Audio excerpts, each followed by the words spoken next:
I grew up in a small mountain town in Colorado. Winters there weren't just cold, they were merciless. It wasn't uncommon for snow to pile up to your knees in a single night, or for entire roads to disappear under a sheet of ice. The isolation that came with it was something you either learned to live with or fled from. I was used to it, or at least I thought I was. One winter, when I was 23, I took a seasonal job delivering supplies to remote cabins scattered across the mountains. Most of these cabins were used by hunters or vacationers, but during the winter months, they were usually vacant. It wasn't the kind of job that most people would want, driving for hours through the snow, but I enjoyed the solitude. One night, though, something happened that I've never been able to explain. It was early January, and the snowstorm had come in harder than the forecast had predicted. I was scheduled to deliver firewood, kerosene, and a few canned goods to a cabin listed as unoccupied on my route sheet. This wasn't unusual. Owners often prepped their cabins for when they visited later in the season. The drive was rough. The old truck I was using wasn't made for the steep inclines and narrow roads that cut through the mountains. Even with chains on the tires, I felt the truck slide every now and then, and the snow kept coming down heavier and heavier. By the time I reached the cabin, the sun was already setting, casting the sky in shades of deep purple and orange. The cabin sat in a small clearing surrounded by tall pines, their branches weighed down with snow. Everything about it was still and quiet, except for the soft crunch of snow beneath my boots as I stepped out of the truck. That's when I noticed something strange. The cabin wasn't supposed to have anyone in it. Dispatch had confirmed it was vacant. But as I walked toward the porch, I noticed light spilling out from the windows. Not the dim flicker of a fireplace or the soft glow of lanterns, but electric light, bright and steady. I froze. My first thought was that maybe someone had broken in.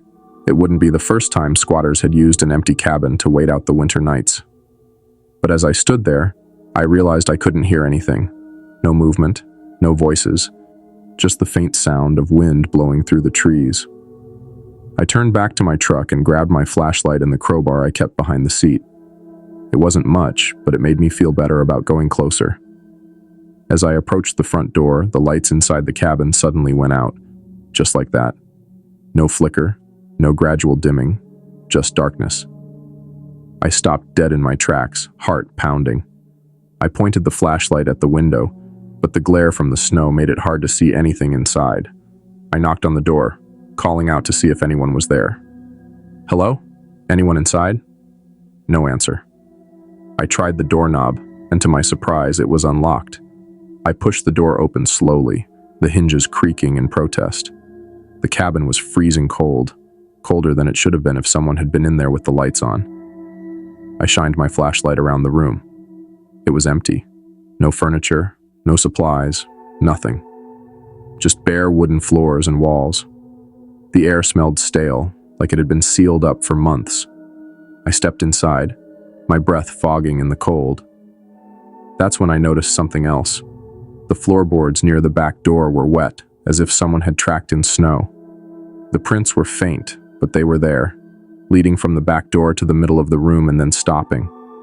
I followed them, trying to make sense of it. The back door was bolted shut from the inside, and there were no other tracks leading out. It was like whoever had been here had just vanished. I stood there for what felt like an eternity, flashlight trembling in my hand. Then, out of nowhere, I heard it. A soft, shuffling noise, like something moving just outside the cabin. I spun around and pointed the flashlight at the window, but all I could see was my own reflection staring back at me. The sound came again, this time from the side of the cabin. It was faint, almost like footsteps in the snow. I bolted for the front door, slamming it shut behind me. My boots sank into the fresh snow as I ran back to the truck. As I climbed inside and locked the doors, I scanned the tree line, searching for any sign of movement. That's when I saw the footprints. They started near the back of the cabin, leading into the woods. They were faint, already filling with snow, but they were unmistakable. The thing that chilled me the most, though, was that there were no tracks leading to the cabin, just the ones leaving it. I sat there for a moment, gripping the steering wheel, trying to convince myself that there had to be an explanation. Maybe the snow had covered the incoming tracks. Maybe I had missed something. but as I looked out at the cabin one last time, I saw something that made my stomach drop. The lights were back on. I didn't wait to see what would happen next. I threw the truck into gear and tore down the road, the chains on the tires struggling to keep traction. By the time I made it back to town, my hands were shaking so badly I could barely turn the keys to shut off the engine. The next day I told my boss what had happened. He just shrugged and said that cabin had always given people the creeps. Owners hardly ever use it, he said. They say it feels off. I quit the job a week later. To this day, I can't explain what I saw that night, and I don't think I want to.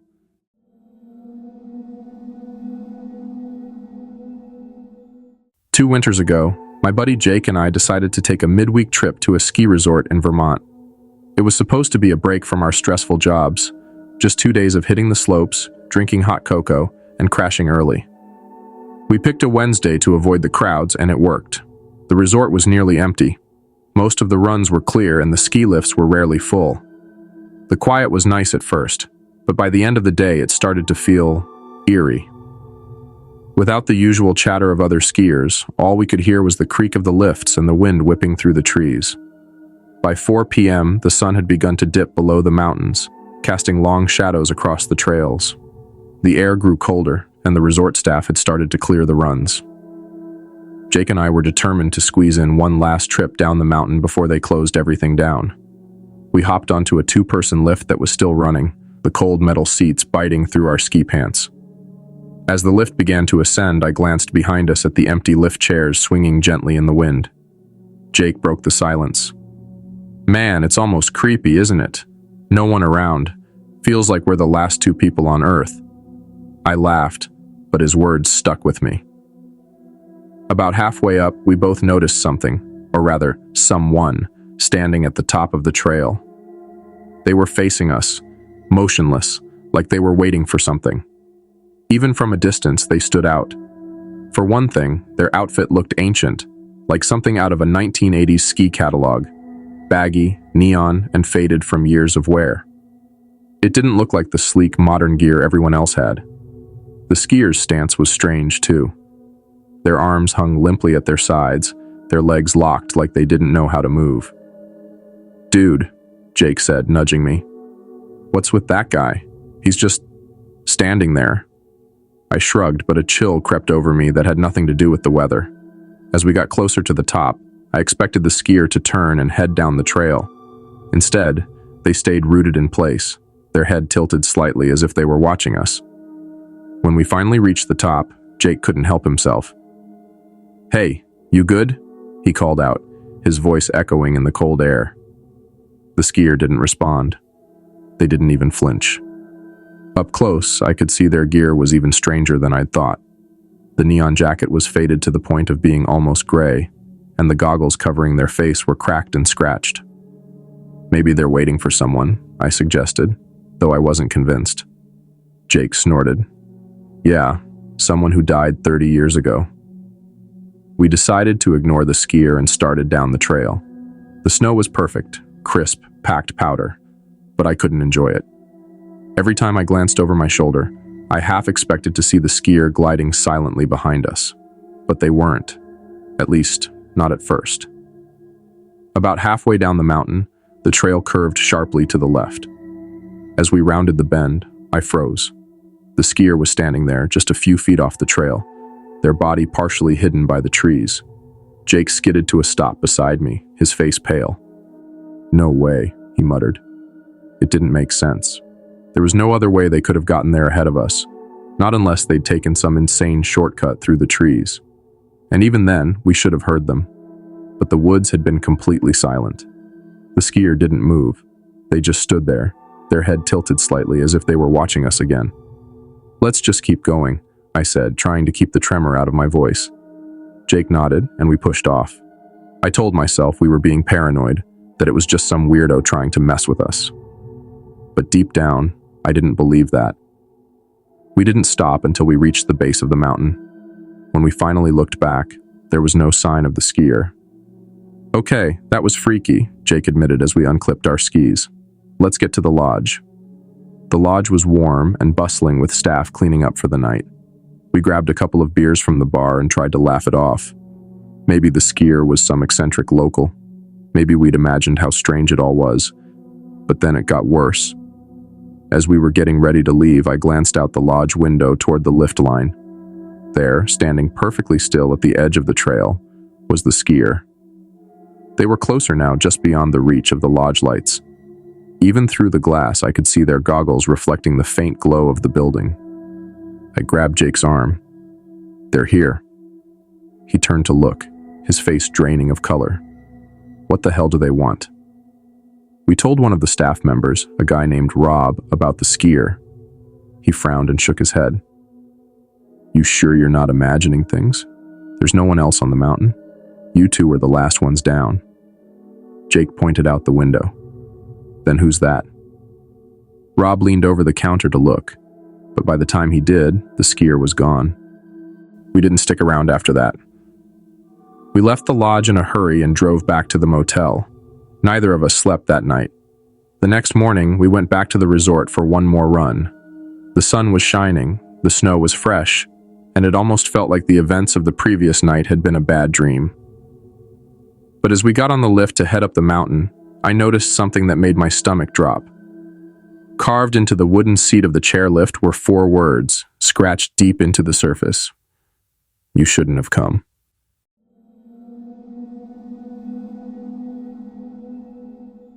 Living in the Midwest during the winter can be brutal.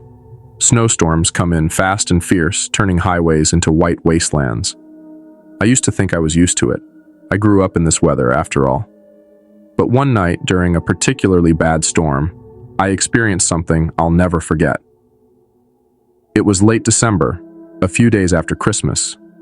I had spent the holiday with my parents in a small town about 3 hours north of where I lived. The trip home was supposed to be uneventful, but I had underestimated how quickly the weather could turn. About halfway into the drive, the snow started falling in thick, heavy flakes. At first it was manageable, but within an hour, visibility had dropped to almost nothing. The highway was nearly deserted, the occasional headlights of another car the only sign that I wasn't completely alone out there. I slowed down to a crawl, gripping the steering wheel tightly as my tires struggled for traction. The world outside my car was a swirling white void, the only landmarks the faint reflectors marking the edge of the road.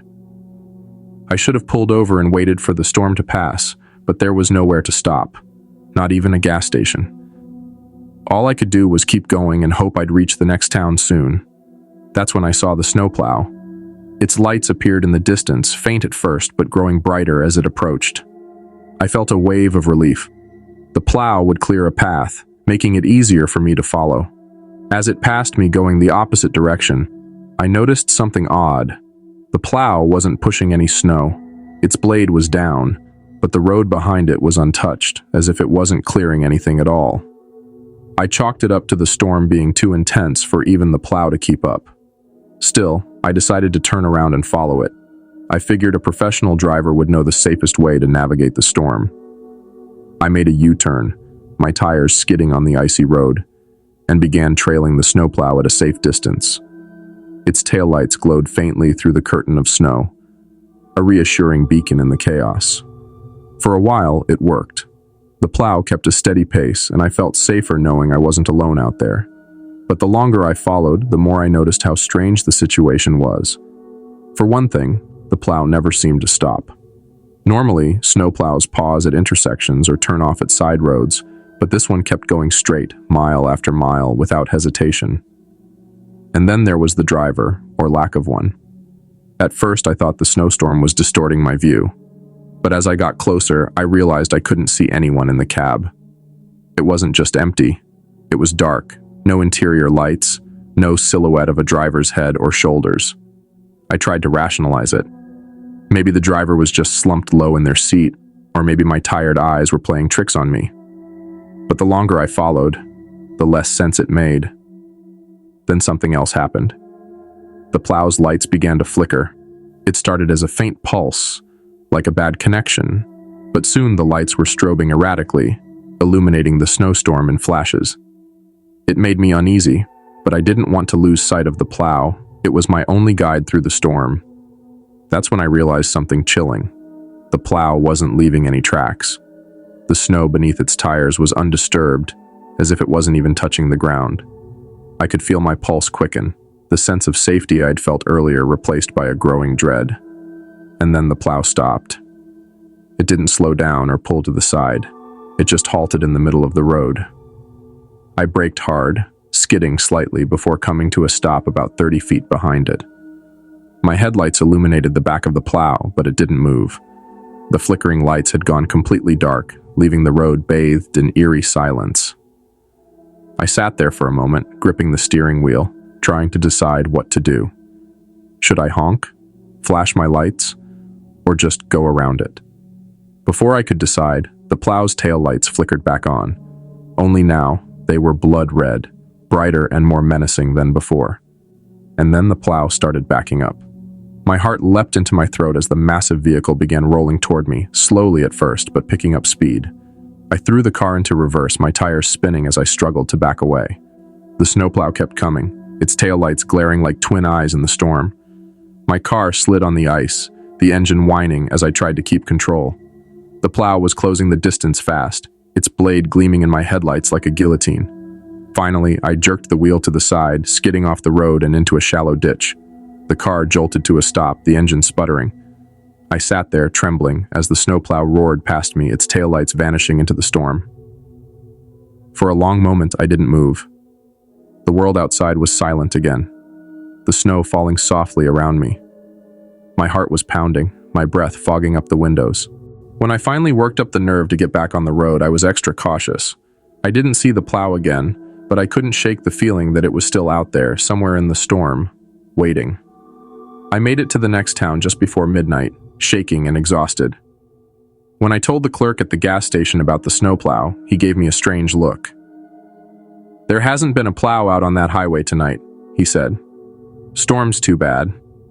They've been waiting until it clears up." I tried to argue, to explain what I'd seen, but he just shook his head. "Maybe you saw the ghost plow," he said with a chuckle, like it was some kind of local joke. "People say it's been haunting these roads for years." I didn't laugh. Even now, every time I see a snowplow, I feel a chill run down my spine. I can't help but look for the flickering lights, the empty cab, the lack of tracks. And every winter, when the storms roll in, I wonder if the ghost plow is still out there, searching for its next target.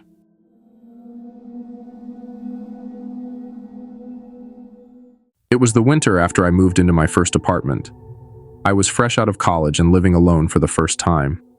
The building was old but charming, a creaky 3-story structure tucked into a quiet neighborhood on the outskirts of a small New England town. The winters there were brutal. Snowstorms were a regular occurrence, and with no assigned parking, tenants were responsible for digging out their cars and keeping the walkways clear. My landlord, an older man named Mr. Dwyer, lived in the building's basement and kept a couple of snow shovels leaning against the wall by the front door for tenants to use. The night it all started, a major storm was rolling in. The weather forecast was calling for nearly 2 feet of snow, so I made sure to park on the street rather than risk getting trapped in the tiny lot behind the building. By 9 p.m., the snow was coming down hard and the wind howled against the windows. I had just settled into bed with a book when I heard a strange scraping sound outside. At first, I assumed it was just someone shoveling the front walkway, but the sound wasn't steady like it would be if someone were clearing snow. It was erratic. Scrape, pause, scrape, scrape. Almost as if whoever was out there didn't really know what they were doing. I ignored it at first, figuring one of my neighbors had decided to tackle the snow early. But after 10 minutes, the sound hadn't stopped. If anything, it was getting louder. Annoyed, I got out of bed and walked to the front window. My apartment was on the second floor, overlooking the front walkway, so I had a clear view of the snow-covered steps and the sidewalk beyond. But there was no one there. The scraping sound continued, clear as day, but the walkway was completely empty. My heart began to pound. I told myself it was just the wind, that maybe a loose shovel or branch was dragging across the ground somewhere out of sight. I pulled the curtain closed and went back to bed, trying to ignore the noise. Around midnight, I woke up to the sound of heavy footsteps on the stairs outside my apartment.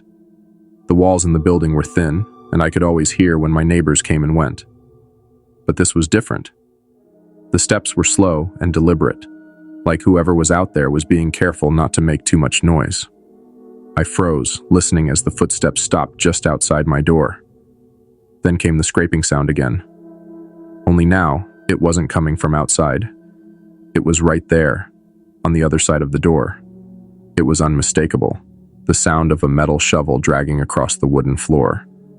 I stared at the door, my breath catching in my throat. I wanted to call out, to ask who was there, but something about the way the noise moved, the slow, deliberate drags of the shovel, filled me with a deep, instinctual fear.